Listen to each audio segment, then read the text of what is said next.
نبی پاک بے مثل و بے مثال ہے، لا مثل لہ ولا مثال لہ، حضور کی مثل بھی کوئی نہیں اور مثال بھی ہے ہی کوئی نہیں۔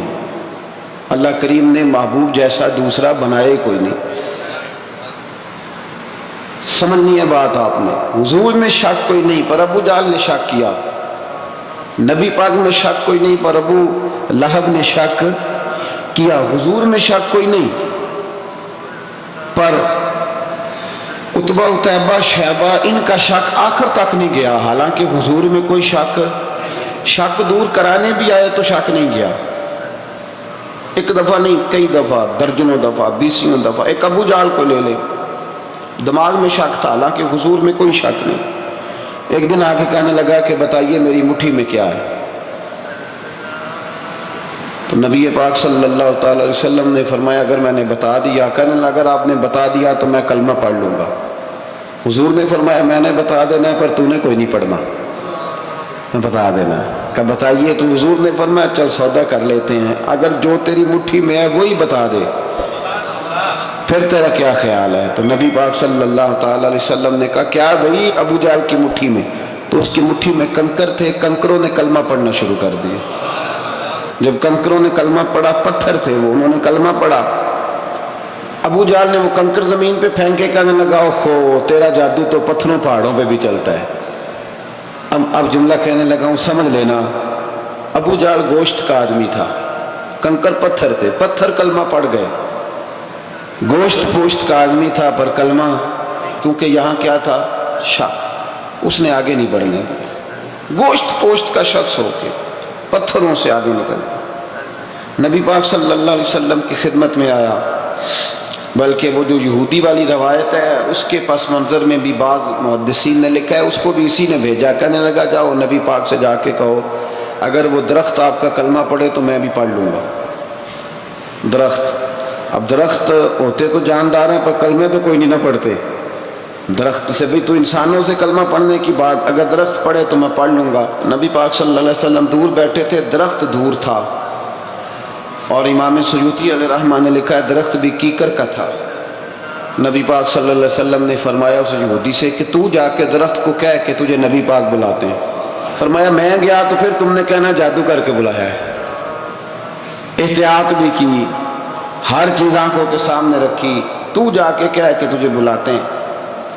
وہ بندہ گیا، جا کے کہنے لگا، اور امام سیوطی نے اس کو لکھا ہے، کہنے لگے اس نے نبی پاک کا نام بھی نہیں لیا، کیونکہ ابو جہل اینڈ کمپنی کو پتا تھا کہ مصطفیٰ کے نام میں بھی بڑی برکت ہے۔ خالی نام بھی نہیں لیا، کہنے لگا درخت وہ جو سامنے بیٹھے ہیں نا وہ تجھے بلا رہے، نام نہیں لیا حضور کا، وہ جو سامنے بیٹھے ہیں نا جاءت لدعوتہ الاشجار ساجدۃ، امام بوصیری کہتے ہیں درخت آیا اور سجدہ کرتا ہوا، زمین چیرتا ہوا آیا۔ کس طرح آیا؟ پہلے آگے جھکا، پھر پیچھے جھکا، دائیں جھکا، بائیں جھکا۔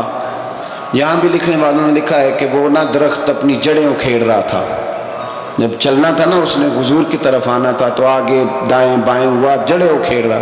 لیکن ہمارے استاد جب ہمیں یہ روایت پڑھایا کرتے تھے تو کہتے تھے جڑیں نہیں اکھیڑ رہا تھا، جب اس نے سنا مجھے نبی پاک نے بلایا تو اسے وجد ہو گیا تھا، وہ جھومنے لگ گیا تھا، جھوم رہا تھا، حضور نے مجھے بلا لیا، جاءت لدعوتہ الاشجار ساجدہ۔